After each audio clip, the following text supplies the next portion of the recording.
A lion and 2 dogs formed an unlikely alliance to hunt down a ruthless poacher.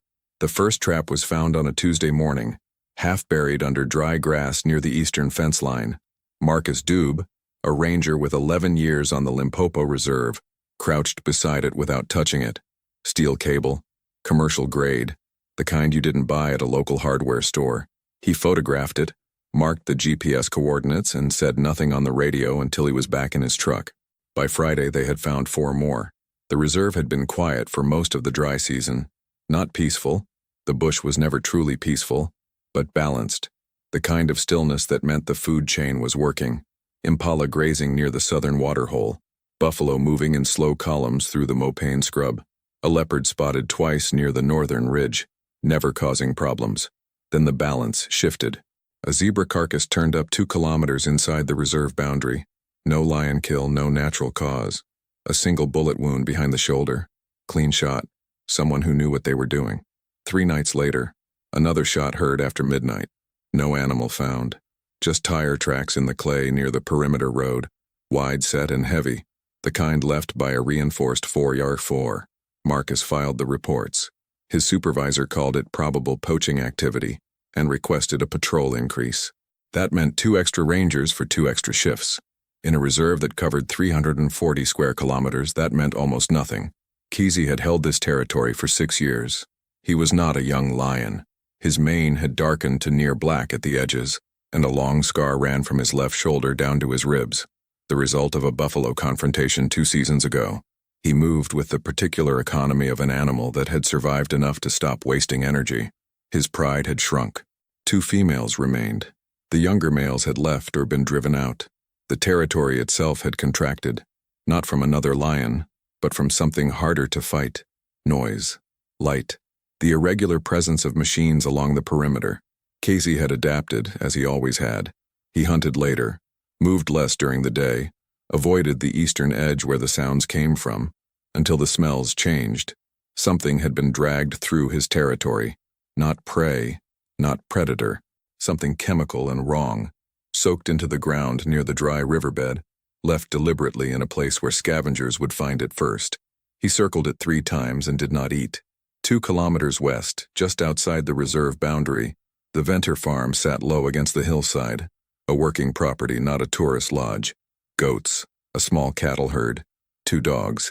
Botha was the older one, a large BOERBOEL cross, brindle-coated with a broad head, and eyes that tracked everything. He had worked that fence line for 5 years. Riku was younger, leaner, a mixed breed with shepherd instincts and too much energy for the property's size. Where Botha assessed, Riku reacted. Both dogs had been restless for a week, not barking at the dark constantly. That would have been manageable. This was different. Quiet alertness, ears up at 2 a.m., noses working the wind from the east. The farmer, Jan Venter, noticed but said nothing. He had other problems. The dry season had pushed his water costs up. One of his goats had disappeared 3 nights ago. Fence intact, no tracks he could read. He assumed predator. He assumed it was the bush doing what the bush does. He was half right. On the night of the 8th day, a sound came from the eastern field. Not a shot. A snap. Mechanical, sudden, followed by a yelp that cut through the dark like something breaking. Riku hit the fence line in under 30 seconds. Botha was already there. What moves through the dark doesn't always announce itself. Sometimes the only warning is the sound of something you love hitting the ground. Riku was caught just above the left foreleg. The trap had been set inside the fence line, not outside it. Someone had crossed onto Venter property, pushed through the lower wire and buried the cable in loose soil near the acacia grove where the goats sheltered at dusk. Whoever set it knew the animals came through there, knew the timing, knew the ground. Botha circled without approaching. His instinct wasn't to pull or bite at the cable. It was to stay close, body low, eyes moving outward into the dark. He had done this before with snakes near the goat pen. You don't look at the thing you already know is dangerous. You watch for what comes next. Jan Venter reached them 4 minutes after the yelp. He came with a flashlight and a folding knife, and his hands were already shaking before he saw the blood.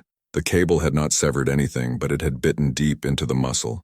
Riku was lying on his side, panting fast, not fighting the trap anymore, just waiting. It took John 11 minutes to work the release mechanism in the dark. His youngest son, Peter, stood at the edge of the light holding the flashlight steady with both hands, not saying a word. By morning, they had the dog wrapped and sedated at the farm. The vet drove 40 minutes from town, said the leg would heal, said it had been close. Jan walked the fence line twice before breakfast and found the break in the lower wire. Clean cut, not a tear. Deliberate entry. He called the reserve station at 7 a.m. Marcus Dube was already on his way. 3 traps had been set inside or directly adjacent to Venter property. 1 had caught Riku. 1 had caught and killed a young impala whose carcass lay 20 meters inside the tree line, already drawing flies. The 3rd had been triggered by something large enough to pull the stake partially from the ground, then apparently strong enough to keep moving. Whatever it was hadn't been slowed down enough to matter. Marcus photographed everything. He found a partial boot print near the acacia grove. Deep set, heavy load. He found a second tire track on the dirt road that ran along the reserve's western edge. Same wide-set pattern as before, but this time closer to the farm. Whoever this was, he wasn't being careful anymore. Either he was confident, or he was getting impatient. Both options were a problem. Botha spent the morning at the fence line. Not restless, focused. He moved slowly along the lower wire, nose near the ground, reading. He stopped 3 times at specific points, once near the acacia grove, once at the tire track, once at a patch of dry grass 50 meters north, where nothing visible had happened, but where the smell was clearly different from everything around it. He didn't bark. He didn't dig. He just stood at each point for a long moment, then moved to the next. Inside the reserve, 2 kilometers east, Kesi found the second contaminated carcass before sunrise. A young wildebeest positioned in a shallow depression near the dry riverbed, placed not killed there. The smell of the bait chemical was stronger this time, mixed with something else. Kesi approached to within 4 meters, circled downwind, and stopped. He stood still for nearly a minute. Then he turned and walked back into the mopane scrub without feeding.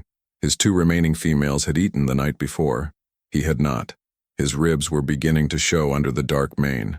The dry season was already stretching resources thin across the territory, and now 2 feeding sites near the riverbed had been made unusable. He didn't understand the mechanism. He didn't need to. He understood that something was taking from him, and that it kept coming back. That night, for the first time in several weeks, Kesi moved toward the western edge of his territory, the edge closest to the fence line, closest to the farm, closest to the tire tracks and the chemical smell, and the thing that kept arriving after dark. He wasn't hunting. He was learning the shape of what was wrong. Botha couldn't leave the farm. His leg was healing, but John had reinforced the lower wire and added a chain run along the eastern side of the property. Riku moved the length of it restlessly, back and forth, nose always east. The chain was meant to keep him safe. It did. It also meant he could map every inch of that fence line in his sleep, and by the 4th day he had worn a visible path in the dry grass along its length. John watched him from the porch one evening and said nothing. His son Peter asked if Riku was okay. John said yes. He wasn't sure he believed it. Marcus Dube had come back twice since the morning of the traps. The reserve had now documented 7 trap sites, 2 confirmed poached animals, and 1 set of tire tracks that forensics in Johannesburg confirmed matched a vehicle registered to a man named Cobus Lau, 3 prior wildlife violations, 2 dismissed on technicalities, 1 fine paid and forgotten. He was experienced, patient. He knew how reserves operated and where the patrol gaps were. He also knew, Marcus thought, that the dry season meant stressed animals and reduced ranger coverage, and administrators focused on donor reports rather than fence lines. What Lau didn't know, what no one fully understood yet, was how much the ground itself had shifted against him. On the 5th night after Riku's injury, the wind came from the northeast. It moved across the dry riverbed, through the mopane scrub, along the reserve's western edge and across the broken fence wire, and over the acacia grove, and reached the chain run where Riku stood with his nose already up before it fully arrived. He went rigid, not the reactive alertness of a dog hearing something unfamiliar. This was recognition, the same smell that had been on the trap mechanism, the same smell Marcus had noted near the boot print. It was somewhere north of the fence line, maybe 300 meters, maybe less. Riku pulled against the chain once, hard enough that the post shifted slightly in the dry ground. Then he stopped pulling and stood perfectly still, working the scent with the focused patience of an animal who had learned in the last 5 days that reacting too fast solved nothing. He turned his head slowly north. Kesi was already there. Not at the fence, still well inside the reserve boundary, moving parallel to it through the low scrub, body low and unhurried. He had been following the tire track scent for 2 nights, mapping its pattern, learning where the vehicle stopped and where it didn't. He had found 3 more trap sites that the rangers hadn't reached yet, not because he was searching for them, because they were set near water and carcass sites, which were the same places a lion moved through anyway. The wind shifted again and brought him the dog. He stopped. 30 meters of open ground and a wire fence separated them. Kesi's eyes found Riku immediately, the lean shape on the chain run, the rigid posture, the nose working the same air. His tail lowered slightly. His breathing slowed into the particular stillness that preceded either attack or assessment. Riku didn't bark. It was the most significant thing he did that night. Every instinct he carried said to bark. At the lion, at the dark, at the size of the thing watching him from the scrub. His body had already begun the posture. His chest had filled. And then it didn't come, because the scent from the north was still stronger. And the lion was facing north too. They stayed like that for what felt like a long time. The dog on his chain and the lion in the scrub, both oriented toward the same point in the dark, both reading the same signal from the same wind. Kesi moved first, not toward the fence. North, along the boundary, low and steady, following the track scent deeper into the territory where it turned and headed toward the dry riverbed. Riku watched him go, then turned north himself and stood at the end of his chain, facing the same direction until Jan called him in just before midnight. Neither of them understood what the other was. Not really. A lion reads a dog as a small, loud, mostly irrelevant presence near human territory. A dog reads a lion as a massive, immediate, mortal threat. But threat recognition is not the only frequency animals share. There is another one, older, simpler, the one that says, that thing and I are paying attention to the same thing, and sometimes that is enough. Cobus Lau had a system.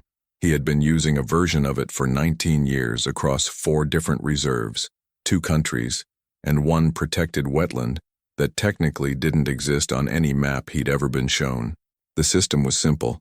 Enter late, move fast, exit before first light, never use the same route twice in the same week. Leave bait where predators would find it before rangers did. Let the reserve's own animals do part of the work. It had never failed him. What it had never accounted for was sustained, irregular pressure from multiple directions across consecutive nights. The first sign was small. On the Tuesday after he'd set the new trap line along the riverbed, he returned to check it and found that something large had moved through the area in a pattern he didn't recognize. Not a herd, no group scatter, no overlapping tracks. One animal, heavy, deliberate, unhurried.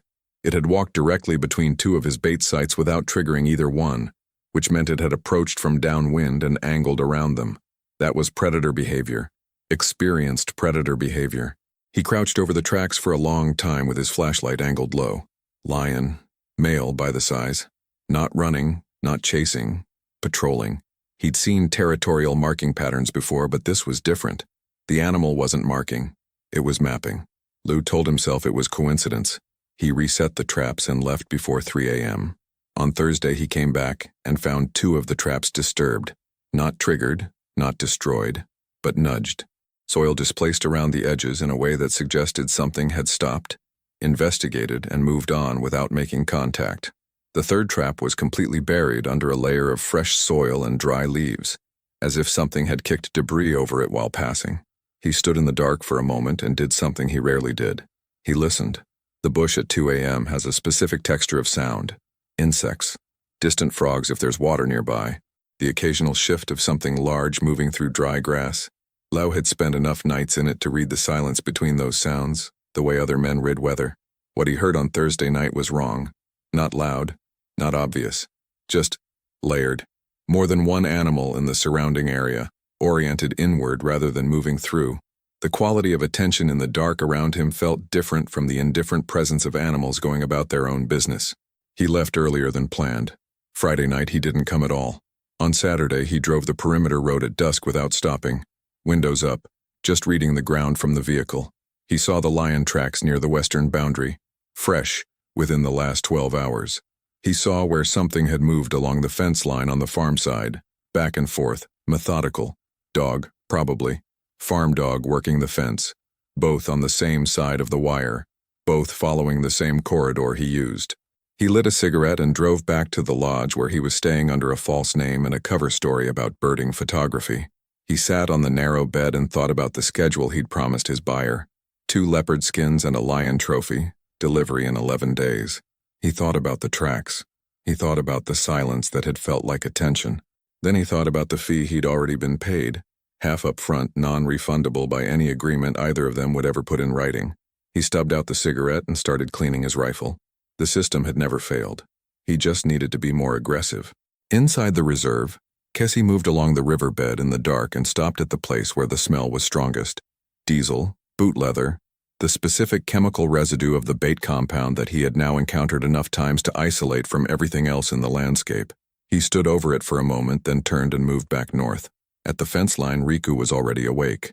Jan had removed the chain 2 days ago after deciding the leg was healed enough. He'd watched the dog for an hour before doing it, trying to read whether Riku would bolt east the moment he was free. He hadn't. He'd walked to the fence, stood at it for a long moment, then come back to the porch and sat down. But he hadn't slept much since. Tonight he was at the eastern fence before 10 p.m., Botha moving slowly behind him. The older dog had begun following Riku's fence patrols in the last few days, not matching his energy, but present, steady. Covering the ground, Riku moved past, too quickly. Where Riku tracked, Botha watched. The wind came northeast again just after midnight and both dogs went still at the same moment. Lau's scent, closer than it had been in days. Riku's bark broke the night open, short, sharp, directional, not the bark of a dog reacting to the dark. The bark of a dog telling the dark exactly where it was looking. Inside the reserve, something large shifted in the mopane scrub. Lau, 200 meters north of the fence line, heard the dog and stopped walking. He hadn't expected the dog to be loose. Lau gave it 20 minutes. He crouched in the mopane scrub with his rifle across his knees and waited for the dog to lose interest, for a light to come on at the farmhouse, for the night to reset itself into something manageable. He had done this before. Waited out a noise, waited out a patrol vehicle, waited out his own pulse until everything around him went back to being just bush and dark and the sound of insects. The dog didn't stop. Not continuous barking. That would have been easier to dismiss. This was something else. Short bursts, then silence, then another burst from a slightly different position along the fence line. The animal was moving, tracking the fence from the inside, staying parallel to wherever Lou moved, announcing his position to anything within half a kilometer that was paying attention. He shifted left. The barking shifted. He moved north toward the riverbed, trying to put more distance between himself and the farm. The barking followed the angle of his movement with an accuracy that made the back of his neck go cold. He stopped. The barking stopped. The silence that followed had the same layered quality he'd noticed on Thursday. Dense, oriented, the silence of things listening rather than things absent. His flashlight was off. The moon was low and diffused behind a thin overcast. He was operating mostly by feel and familiarity with the terrain, which had always been enough. His eyes moved to the dry riverbed 20 meters ahead. Nothing visible. He took 3 steps toward it. The grass to his left collapsed. Not an attack. A presence. Kesi came out of the low scrub at an angle. Not charging, not vocalizing, just appearing at the edge of Lou's peripheral vision with the sudden, massive materialization of an animal that had been invisible 1 second and was simply there the next. He stopped 4 meters away, broadside, and stood. Lau spun and raised the rifle. His hands were steady. 19 years had built that much into him. But his breathing had changed and his eyes were doing what eyes do when the brain stops being strategic and starts being animal. Wide. Scanning. Looking for edges. Kesi didn't move. He wasn't displaying. Wasn't vocalizing. No roar. No charge posture. No flattened ears. He simply occupied the space between Lau and the riverbed with the complete physical authority of an animal that had never needed to explain itself to anything. Lau tracked him with the rifle and began backing south. That was when Botha came through the fence. The lower wire had been cut, Lou's own entry point from 2 nights prior. Botha had found it 3 days ago and Jan hadn't known. The old BOERBOEL came through low and fast and planted himself 15 meters behind Lou on the southern side. Not charging, not snapping, just present, chest forward, weight forward, the specific stillness of a dog that has decided it is not moving. Riku was still at the fence line, still barking in short directed bursts, marking the position for anything and anyone within range. Lou turned a full circle. Lion to the north, dog to the south, fence line to the west with a second dog broadcasting his coordinates. The eastern approach led into a section of broken terrain, deep erosion channels cut into the riverbank, unstable ground, no vehicle access. He knew that ground. He had avoided it deliberately on every previous visit. He made the decision fast, the way panicked people make decisions, by eliminating options rather than choosing one. He went east. The erosion channels were worse than he remembered. The overcast had thickened and the ground dropped without warning, loose shale over clay, and his first misstep cost him his footing on a 2-meter drop that he hit hard on his left side. The rifle stayed in his hands, but the impact drove the air out of him, and he lay still for a moment in the dark at the bottom of a dry channel, ribs screaming, trying to remember how to breathe. Above him, nothing followed. Kesi had stopped at the riverbed edge and stood looking down into the channel without descending. His ears were forward. His eyes tracked the shape below without expression. Botha had stopped at the erosion line and sat down. Riku had gone quiet. Lau pulled himself upright and began moving east along the channel floor, limping, one hand against the clay wall. He was trying to find a way up and out, trying to calculate distance to his vehicle, trying to reconstruct the system that was supposed to prevent exactly this. He heard the radio first, then the engine, then the light, a handheld spot sweeping the erosion channels from the eastern access road, where a reserve patrol vehicle had responded to the sound of a gunshot and 2 minutes of sustained dog barking at 2:17 in the morning. Marcus Dube's voice came through the dark, flat and professional. "Reserve authority, stay where you are." Lo looked up at the light. Then he sat down in the dry channel and put the rifle on the ground beside him, and for the first time in 19 years the system produced a result he hadn't planned for. Above the channel at the edge of the erosion line, Botha stood and watched the light move. Then he turned and walked back through the cut fence wire toward the farm. Marcus Dube filed the arrest report at 4:43 in the morning. He sat in the reserve station with bad coffee and a desk lamp that flickered when the generator cycled, and wrote everything down in the order it happened, the way he'd been trained to. No interpretation, no inference, just sequence and fact. Cobus Lau, apprehended in the eastern erosion channels. Illegal firearms. 7 documented trap sites. 2 confirmed poached animals. Evidence of bait compound, consistent with illegal predator targeting. The prosecutor in Johannesburg would have what she needed. He got to the section marked Circumstances of Apprehension and paused. The official version would say, "Subject became disoriented in unfamiliar terrain following discharge of firearm, located by patrol unit responding to auditory disturbance." That was accurate. It was also incomplete in ways Marcus didn't know how to file. He wrote what he had and left the rest alone. Jan Venter found Botha sitting at the farmhouse door just before 5 a.m. The dog was dusty, a small cut on his left shoulder from the fence wire, otherwise unmarked. He walked inside, drank a long time from his water bowl, and lay down in the corner of the kitchen where he always slept. Jan stood in the doorway for a moment, looking out at the dark eastern field. Riku came and sat beside him, leaning slightly against his leg the way the dog did when something had been resolved, but the body hadn't caught up yet. He didn't know exactly what had happened out there. He had heard the barking, heard the single shot, seen the patrol light from his bedroom window and decided, for reasons he couldn't fully articulate, not to go out. Not that night. He'd stood at the window with his hand on the door handle for a long moment and then let go. In the morning he would call Marcus. He would hear the official version. He would nod and say he was glad they caught the man and mean it completely.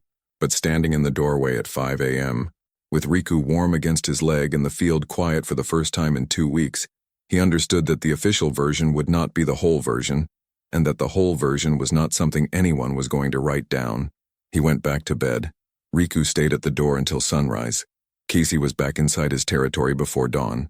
He moved through the Mopane scrub toward the dry riverbed and stopped at the place where the contaminated carcass had been left. The smell was still there but fading, diluted by 2 days of dry wind. He stood over it for a moment, then stepped past it and continued north toward the granite outcrop where his 2 females had denned during the dry weeks. He was hungry. He hadn't fed properly in 4 days. He would hunt tonight. The territory felt different in a way that had no clean translation into anything a person could name. Less compressed, maybe. The particular kind of alertness he'd been carrying for 2 weeks had not disappeared, but it had changed frequency, become something closer to ordinary vigilance rather than the sustained, draining attention of an animal tracking a threat it couldn't fully locate. The threat had a location now, or rather, it didn't anymore. By mid-morning, a ranger team had begun removing the remaining trap sites. Marcus walked the riverbed with 2 junior rangers and a GPS unit and marked everything, and by early afternoon, the eastern section had been cleared back to the perimeter road. It was methodical work, unglamorous, the kind of work that didn't make it into reserve brochures or donor reports. It was also the work that let a territory breathe again. 3 weeks later, a wildlife monitor recorded Kesi on a camera trap near the southern waterhole, the area he hadn't used since the dry season began. He was alone, moving at dusk, unhurried. The timestamp read 6:42 p.m. The image was clear enough to see the scar along his ribs, the darkened edges of his mane, the specific quality of stillness in his posture that the monitor noted in her log as relaxed territorial movement. She had no way of knowing what the previous 2 weeks had looked like. The camera recorded him for 11 seconds. Then he moved out of frame. At the Venter farm, nothing dramatic marked the change. The fence was repaired. The trap sites were gone. Riku's leg healed clean, no limp. Life contracted back to its ordinary shape. Feeding schedules, fence checks, the slow rhythms of a working property in a dry season that was finally, grudgingly, beginning to release its grip. Botha slept more than he used to. John noticed but said nothing. The old dog had earned it. Some nights Riku still went to the eastern fence and stood for a moment, nose working the dark. Not urgent, more like habit or memory or something between the two that dogs carry in their bodies long after the reason for it is gone. Jan would watch from the porch and then call him in. The dog always came. No one documented what had happened in the correct terms because the correct terms didn't exist in any report format Marcus had been given. 3 animals, 1 corridor, 1 man who had miscalculated the cumulative weight of sustained instinct-driven pressure from multiple directions across consecutive nights. No communication between them, no coordination, no plan, just convergence, the kind that doesn't require intention to be real, or awareness to be effective, or language to leave a mark on the ground. The land absorbed it the way land absorbs everything, without acknowledgement, without ceremony, without keeping score. Which raises a question worth sitting with. If 3 animals with no common language, no shared history, and no understanding of each other's world can respond to the same threat with enough coherence to change its outcome, what does that say about the intelligence we assume only we possess? Your participation means a lot to the channel. Please share your thoughts in the comments.